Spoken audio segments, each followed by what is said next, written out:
وزیر اعظم نے پیٹرول بحران میں ملوث کمپنیز کے خلاف کارروائی کا عندیہ دے دیا۔ وزیر اعظم نے کہا کہ پیٹرول بحران میں ملوث افراد کے خلاف کارروائی ہوگی، حتمی سفارشات آنے کے بعد کارروائی ہوگی۔ مزید جانیں گے نمائندہ جیو نیوز ایاز اکبر یوسفزئی سے۔ ایاز، کہیے گا رپورٹ جو پیش کی گئی تھی اس کے اہم نکات بھی بتائیے، اور حتمی سفارشات کب تک آ جائیں گی؟ دیکھیں جی، وزیر آج یہ کابینہ میں جو ہے اس رپورٹ کو پیش کیا گیا ہے، اور اس کو صبح ہی کابینہ کی جو ایجنڈا اس میں شامل کیا گیا تھا۔ اس میں جو اس کی سفارشات تھیں اس کا جائزہ لینے کے لیے 3 رکنی کمیٹی قائم کی گئی ہے، جس میں شفقت محمود ہیں، شیریں مزاری ہیں اور اسد عمر ہیں۔ اس کے ساتھ ساتھ وزیر اعظم نے یہ بھی کہا کہ جو پیٹرول بحران میں ملوث کمپنی ان کے خلاف کارروائی ہونی چاہیے، لیکن یہ کارروائی اس انکوائری کمیٹی کی سفارشات ہوں گی جو 3 رکنی کمیٹی ہے وہ جو دے گی، اس کے بعد اس کارروائی پہ اس پہ عملی کارروائی شروع کی جائے گی۔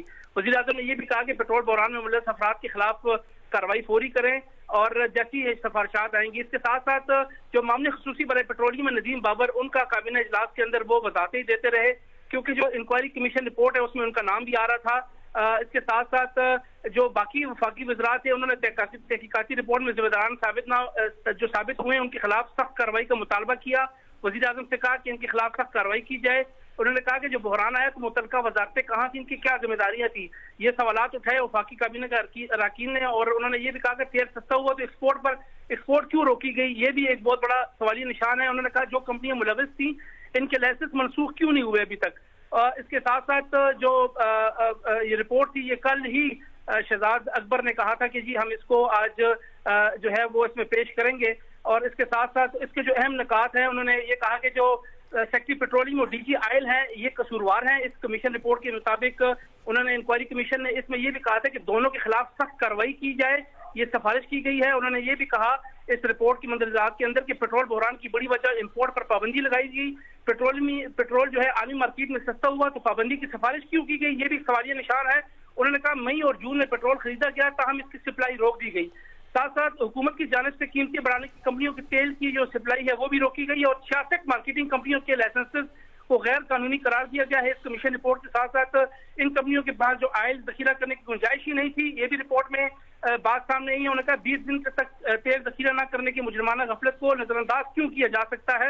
اس کے ساتھ ساتھ کمپنیوں سے 20 دن کے تک تیل ذخیرہ نہ کروانا اوگرا کی ناکامی ہے، اور کمیشن نے پیٹرول مصنوعات قیمتوں میں رد و بدل جو 15 دن کی بجائے 30 دن کرنے کی سفارش بھی کی ہے، اور ساتھ ساتھ کمیشن نے وزارت پیٹرولیم میں مانیٹرنگ سیل قائم کرنے کی بھی سفارش کی ہے، اور مانیٹرنگ سیل کمپنیوں سے روزنامہ اور ماہانہ بنیادوں پر ذخیرے سے متعلق ڈیٹا حاصل کریں گی کہ ان کو یہ معلوم ہو کہ یہ ڈیٹا ان کے پاس کتنا رہ گیا ہے۔ ڈی جی آئل غیر قانونی طور پر کوٹا مختص کرنے میں ملوث ہیں۔ عمران ابڑو اور ان کے اسٹاف افسران بالا کے حکم پر عمل درآمد کرتے رہے، اور سیکٹری پیٹرولیم جو ہیں وہ بھی اس میں ذمہ دار ہیں۔ انہوں نے پیٹرول بحران کی ذمہ داری جو ہے ان پر ڈالی ہے کمیشن نے۔ ساتھ ساتھ سیکٹری پیٹرولیم کے بحران میں کردار کو نظر انداز نہیں کیا جا سکتا، یہ رپورٹ میں صاف لکھا ہوا ہے، اور ساتھ ساتھ سیکٹری پیٹرولیم کے خلاف سخت ایکشن لیا جائے۔ آئل مارکیٹنگ کمپنیاں ہوڈنگ میں ملوث رہی ہیں، ہوڈنگ سے پیٹرول بحران پیدا ہوا، یہ بھی رپورٹ کا حصہ ہے۔ اور اس رپورٹ نے جو بڑی سفارش کی ہے وہ کہتے ہیں کہ اوگرا کو فی الفور تحلیل کیا جائے، اور 6 مہینوں میں قانون سازی کر کے اس کو پارلیمنٹ کے ذریعے جو ہے وہ تحلیل کیا جائے۔ یہ پیٹرول بحران کی تحقیقاتی 7 رکنی انکوائری کمیشن تھا جس میں additional D G F I اے ابوبکر خدا بخش تھے، ان کے ساتھ ساتھ جو دیگر اراکین میں additional attorney general Aamir Rehman, deputy D G I B Romail Akram بھی اس انکوائری کمیشن میں شامل تھے، اور director F I A Sajid Ikram, سابق D G oil Rashid Farooq بھی اس کمیٹی کے اس انکوائری رپورٹ کے میں شامل تھے۔ ساتھ ساتھ C O petroleum institute of Pakistan Asim Murtaza بھی اس انکوائری کمیشن کے ارکان میں شامل تھے۔ اب یہ جو 3 رکنی کمیٹی ہے اب جن کے نام پہلے بتائے گئے ہیں، جس کے شفقت محمود ہیں، شیریں مزاری ہیں، اسد عمر ہیں، اب یہ اس کمیشن رپورٹ کا جائزہ لیں گی، اور جو بھی اس کے اندر فائنڈنگز ہوں گی اس پہ کیسے عمل درآمد کرنا ہے وہ فی الفور وزیر اعظم اور کابینہ کو بتایا جائے گا، اور ان تمام لوگوں کے خلاف سخت کارروائی کرنے کا ارادہ رکھتے ہیں وزیر اعظم۔ بہت شکریہ ایاز اکبر یوسفزئی، آپ نے ڈیٹیلز دی۔